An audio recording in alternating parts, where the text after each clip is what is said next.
Vamos a hablar ahora con Horacio González, uno de los integrantes de Carta Abierta. Bueno, ¿qué está pasando con Cristina? ¿Hacia dónde va Cristina? ¿Cuál es el modelo? ¿Massa y Scioli son los sucesores de este modelo? ¿Qué pasa con las denuncias de corrupción? ¿Son golpistas o simplemente periodismo? A tono con el reclamo de Cristina, el último documento de Carta Abierta fue uno de los más audaces en la defensa del gobierno nacional. La agrupación de intelectuales kirchneristas salió al cruce de las acusaciones de corrupción que involucran al entorno del matrimonio presidencial. El documento titulado Los Justos denuncia la existencia de una campaña desestabilizadora para deslegitimar a Cristina Fernández. Aunque no se lo menciona en ningún momento, el blanco de las críticas y los cuestionamientos es Jorge Lanata y su programa Periodismo para Todos. Carta Abierta se queja de un bombardeo impiadoso y constante y habla de un neogolpismo folletinesco. Ubica el ciclo de Lanata como parte de la historia del amarillismo periodístico que atenta contra los gobiernos populares en América Latina. Casi preferiría no hablar de Lanata, estamos hablando de periodismo. Yo creo que Lanata es golpista, sí, obviamente.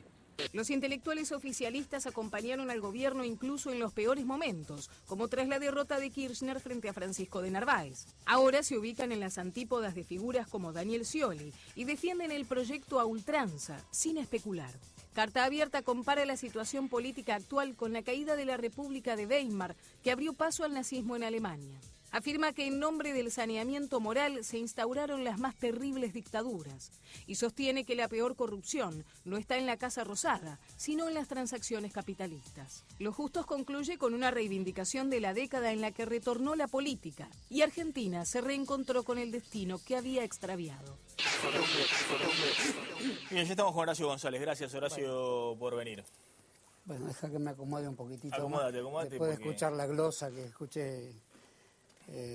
No está tan mal lo que resumieron, sí. Pero escuchado por televisión, con la resonancia que tiene la voz de la locutora y el estilo de proclama, sí, no corresponde al clima que le quisimos dar al documento. Es un documento largo, de lectura, exige una lectura atenta, no estipula ninguna catástrofe, no hace acusaciones que en la lectura enfática que se acaba de escuchar parecería que es un grupo de personas que no piensan ni 3 minutos y ya lanzan improperios. No se trata de eso. Hay ejemplos sin duda históricos como la República del Weimar, que como decía Lucas Liach, no sé si es momento de hablar ahora. Sí. Eso es interesante en la televisión, voy a aprender esa frase de Lucas Liach. Sí.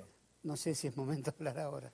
Y sí, porque parece que... no, en ningún momento se dice que da paso al nazismo, eso es una interpretación absurda. Veo la República del Weimar, que es la Alemania en los años 20, que con la Constitución dada en esa misma ciudad, como un ámbito histórico de una fuerte crisis económica, política, de falta de representación política, de fuerte inflación sobre todo, y de ningún modo sacamos la conclusión de lo que sería el nazismo ni nada equivalente, así que descartemos eso. ¿No era una intención de los intelectuales de Carta Abierta de advertir, ojo que si vapulean mucho a este gobierno democrático, después viene el autoritarismo?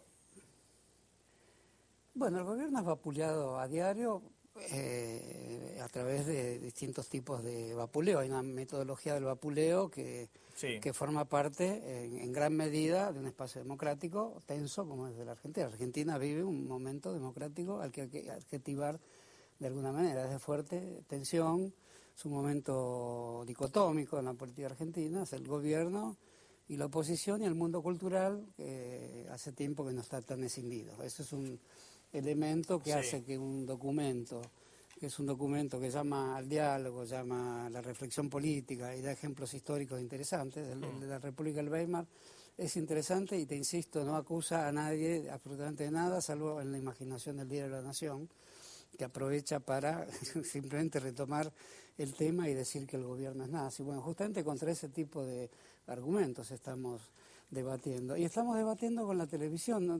Se equivoca también la glosa y te equivocarías vos si pensáramos que estamos debatiendo con un personaje o con un programa de televisión. Por supuesto que eso está en en el horizonte de la reflexión de todos, en el tuyo también.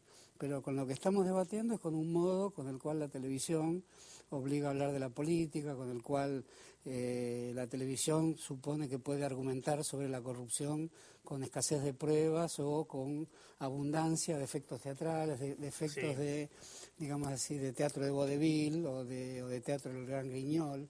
Es decir, admitiendo que es un marco democrático difícil el que estamos viviendo, es una discusión absolutamente difícil y que está presente en la vida cotidiana de la ciudad, tendría que ser saludado un documento que tiene un grado interesante de recepción de los argumentos plurales que combaten al gobierno y que los trata de desentrañar en su metodología. Hay efectivamente una metodología en los espacios más explícitos de la televisión. No me refiero a tu programa. Porque quiero decirte cuál es esa metodología. Hacer pasar por prueba, y no digo que no haya que buscar pruebas de la corrupción, y nadie está acá de acuerdo con la corrupción, pero es una metodología profunda que si se hace que prospere en la vida política argentina, toda la vida cultural va a depender de la sustitución de la prueba efectiva, de la prueba que tiene que emanar de instituciones jurídicas efectivas de un país por la justicia mediática y por actuaciones de actores e imitadores respecto a lo que debería ser el plano argumental de la política. Ese es el documento, leído de una manera menos enfática, como te digo, aparece como un documento abierto a la discusión pública. Está bien, pero a ver, primero, ustedes son intelectuales que hoy apoyan al kirchnerismo, entonces cualquier cosa que se publique se entiende dentro del juego de la política. Y hace rato que ustedes entienden eso, que son participantes del juego de la política.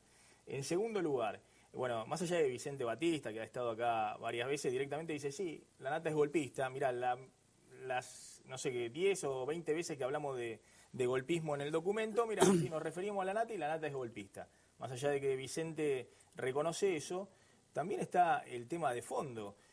Vos hablás de los lenguajes de la televisión y demás, pero yo te digo, los políticos en general, dentro del peronismo y también de otros partidos, se cagan de risa con el tema de la corrupción. Se cagan de risa. ¿Vos no crees que hay un problema de corrupción, de financiación de la política? No, hay un problema de la estructura del capitalismo. Pero en la Argentina en particular, donde ningún tipo por corrupción va preso, ningún tipo va preso por corrupción en la Argentina. En otros lugares renuncian ministros, funcionarios de tercera línea y demás. Bueno, acá ninguno va preso. Hay casos de ministros, no te voy a dar el nombre, que vos conocés bien, hay casos de un dirigente sindical, y hay esta discusión que efectivamente es una discusión que involucra a todo el país, a la oposición, al gobierno, que efectivamente es una discusión antigua. Cuando vos decís corrupción, no se la puede no tipificar jurídicamente. La corrupción tiene que ver con la carne, con la muerte, con las bóvedas, con el tánatos, es decir, con la idea de que efectivamente hay algo que se acaba en la vida, con algo que se pudre, con algo que por dentro no se sostiene más a sí mismo, y tiene que ver efectivamente desde el punto de vista de la función pública y desde el punto de vista de los empresarios particulares, asociados o no a la función pública, tiene que ver con el modo en que efectivamente se realizan las transacciones. Eso exige observación de la justicia, trabajo jurídico-político, exige investigaciones, exige fundamentalmente pruebas.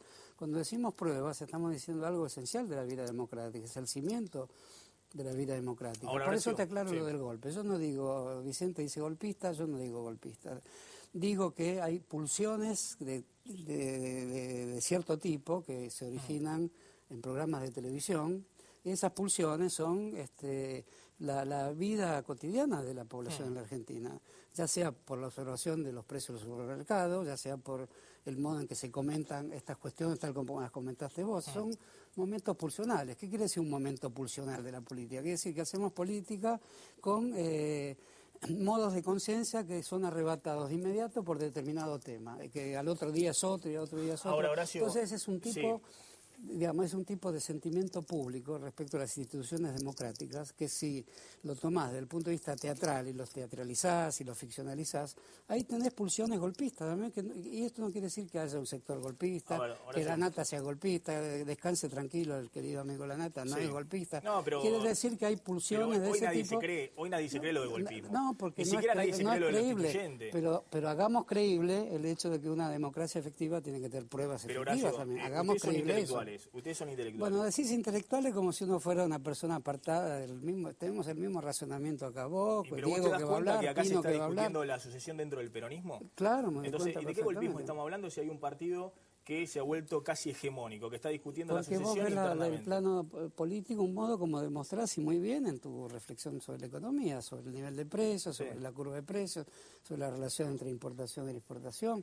Escuché atentamente a los dos economistas, me pareció atinado lo que decían, no veo en esa reflexión nada extravagante. Pero no veo dónde encuentran ustedes el germen golpista o destituyente cuando decimos que todas las versiones del peronismo hoy dominan la elección del 2013 y la del 2015. Ahí va a salir el próximo gobernante, el sucesor de Cristina. Porque vos tenés una visión política que yo no voy a decir que no comparto. Cuando yo pienso en política estrictamente y en fuerzas reales, casi fuerzas físicas de la política y en los juegos que hacen todos los políticos, que se reúnen, se hacen alianzas, deshacen las alianzas, hablan en el Parlamento, es así como decís vos, no hay ningún golpismo. Lo que te dije yo con una palabra medio psicológica, que hay pulsiones que se notan en el modo en que se conversa, en que se usa el lenguaje político. Perdóname que te traiga este tema, pero es un poco mi tema.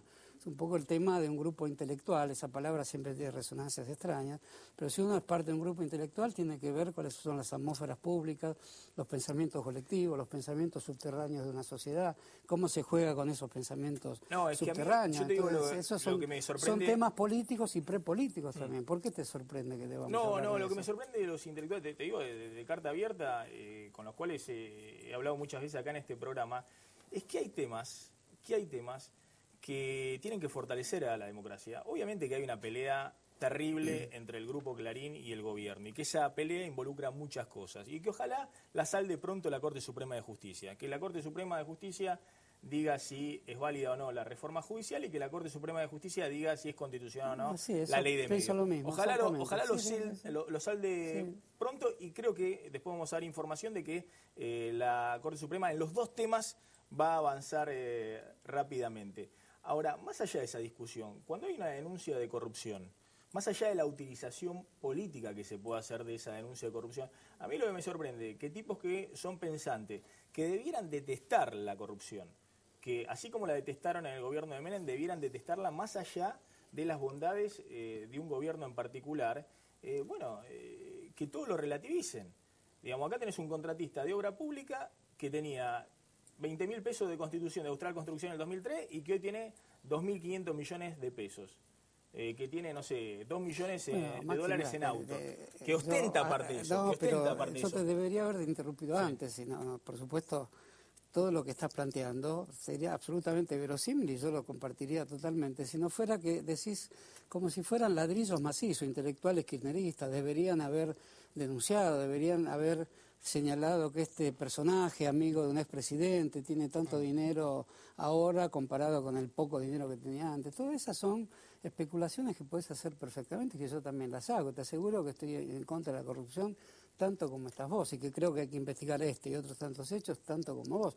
Pero permitime decirte nuevamente que yo juzgo todos estos hechos desde el punto de vista de cómo vos, incluso ahora mismo, estás utilizando tu lenguaje, dando por sentadas un montón de cosas que hay que discutir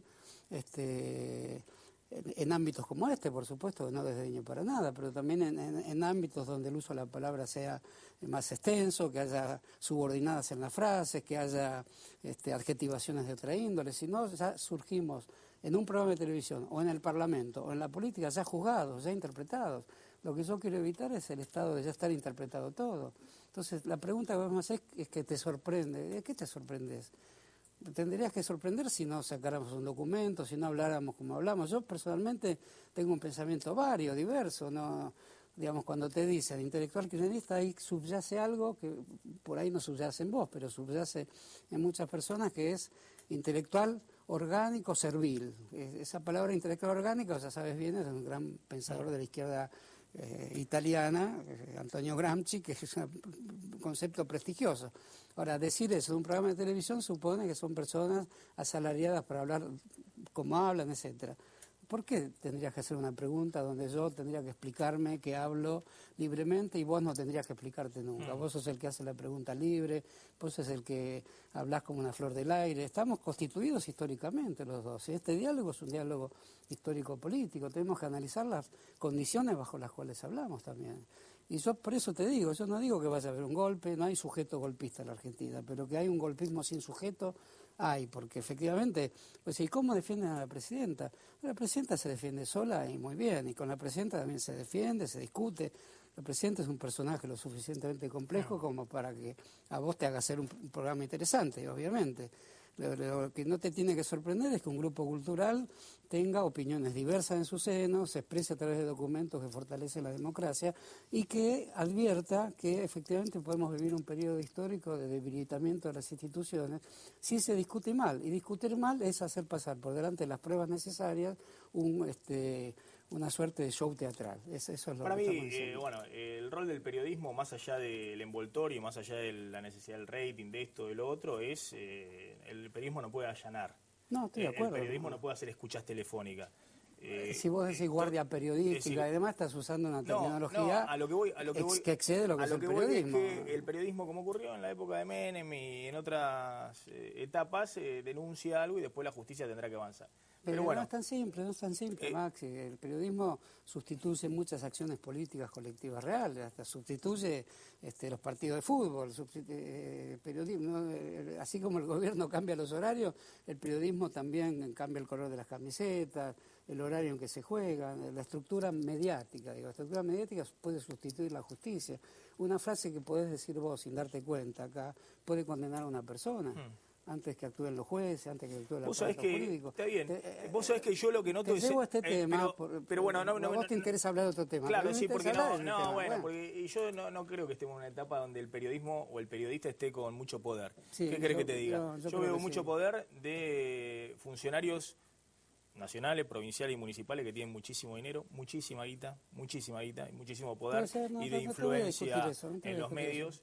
Veo mucho poder de las empresas, de las corporaciones y demás, pero no veo que el periodismo esté cumpliendo cabalmente su rol. ¿Qué es cabalmente su rol? Cuestionar al poder. Puede ser el poder político, que en este momento hay un poder político muy fuerte, y en otro momento el poder económico. Tiene que cuestionar el poder de muchas maneras. El periodismo es un formidable instrumento del lenguaje y del conocimiento. No siempre lo hace así. Cuestionar el poder con instrumentos que suponen señalar la corrupción de los otros sin pensar exactamente qué significa ese término, cómo se lo usa, y si no hay corrupción también en tus propias filas o en tu propia estructura capitalista no hay corrupción, entonces también no estás pensando bien. El periodismo está en el centro de la discusión, el oficio del periodista, del actor, del intelectual. Perfecto. Pero bueno, por suerte... no nos digamos ni periodistas ni intelectuales, y probablemente discutiríamos mucho mejor. Está bien, pero por suerte los contratistas de obra pública están por delante, digamos, en términos de sospecha que el periodismo. Y no solamente en la sospecha social, que yo creo que deberían ser mucho más sospechados. Pero no vamos a hacer política mucho más sobre la base de la sospecha social, que entiendo lo que querés decir y comparto lo que vos decís. Pero yo no hago todos los días encuestas a ver si soy más sospechado hoy, mañana, pasado. ¿Qué quiere decir? ¿Es menos sospechado Bergoglio hoy que hace 10 años? ¿Qué quiere decir lo que decís vos? ¿A dónde está esa encuesta? No, a lo el que periodista está por encima de A lo que voy es que la lupa del periodismo y también de la justicia debiera ser, como en cualquier país normal, mucho mayor por aquellos que utilizan fondos públicos y que se vuelven millonarios del uso de los fondos públicos. ¿Qué querés que te diga? La verdad estoy de acuerdo, que yo veo una Argentina donde se ha progresado un montón de cosas, pero el tema de la corrupción está intacto. ¿Cuáles han sido? Me parece que esta discusión y este diálogo a mí me parece muy interesante lo que estamos diciendo. Pero bueno, coincido con muchas cosas. Intacto en todos los niveles, Esta es una Argentina donde no hay voluntad política para terminar con la corrupción. Es evidente.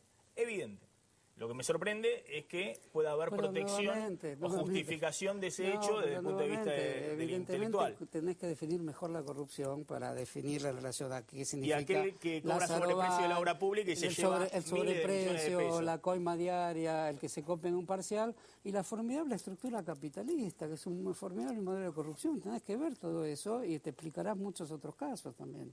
Horacio. Eso te lleva a una discusión que efectivamente no es la que... Porque el gobierno no dice que es anticapitalista, ¿no es cierto? No, pero por supuesto. Horacio, gracias por haber estado esta noche acá. También te agradezco. Con Pino y como siempre, interesante. A ver. Instauraron las más terribles dictaduras y sostiene que la peor corrupción no está en la Casa Rosada, sino en las transacciones capitalistas. Los Justos concluye con una reivindicación de la década en la que retornó la política y Argentina se reencontró con el destino que había extraviado. Bien, ya estamos con Horacio González. Gracias, Horacio, por venir. Bueno, deja que me acomode un poquitito. Acomódate. Después de escuchar la glosa que escuché, no está tan mal lo que resumieron, sí. Pero escuchado por televisión, con la resonancia que tiene la voz de la locutora y el estilo de proclama, sí. No corresponde al clima que le quisimos dar al documento. Es un documento largo, de lectura... Exige una lectura atenta, no estipula ninguna catástrofe, no hace acusaciones que en la lectura enfática que se acaba de escuchar parecería que es un grupo de personas que no piensan ni 3 minutos y ya lanzan improperios. No se trata de eso. El cruce de las acusaciones de corrupción que involucran al entorno del matrimonio presidencial. El documento titulado Los Justos denuncia la existencia de una campaña desestabilizadora para deslegitimar a Cristina Fernández. Aunque no se lo menciona en ningún momento, el blanco de las críticas y los cuestionamientos es Jorge Lanata y su programa Periodismo para Todos. Carta Abierta se queja de un bombardeo impiadoso y constante y habla de un neogolpismo folletinesco. Ubica el ciclo de Lanata como parte de la historia del amarillismo periodístico que atenta contra los gobiernos. Vamos a hablar ahora con Horacio González, uno de los integrantes de Carta Abierta. Bueno, ¿qué está pasando con Cristina? ¿Hacia dónde va Cristina? ¿Cuál es el modelo? Massa y Scioli son los sucesores de este modelo. ¿Qué pasa con las denuncias de corrupción? ¿Son golpistas o simplemente periodismo? A tono con el reclamo de Cristina, el último documento de Carta Abierta fue uno de los más audaces en la defensa del gobierno nacional. La agrupación de intelectuales kirchneristas salió a los populares en América Latina. Casi preferiría no hablar de Lanata, estamos hablando de periodismo. Yo creo que Lanata es golpista, sí, obviamente. Los intelectuales oficialistas acompañaron al gobierno incluso en los peores momentos, como tras la derrota de Kirchner frente a Francisco de Narváez. Ahora se ubican en las antípodas de figuras como Daniel Scioli y defienden el proyecto a ultranza, sin especular. Carta Abierta compara la situación política actual con la caída de la República de Weimar, que abrió paso al nazismo en Alemania. Afirma que en nombre del saneamiento moral se instauró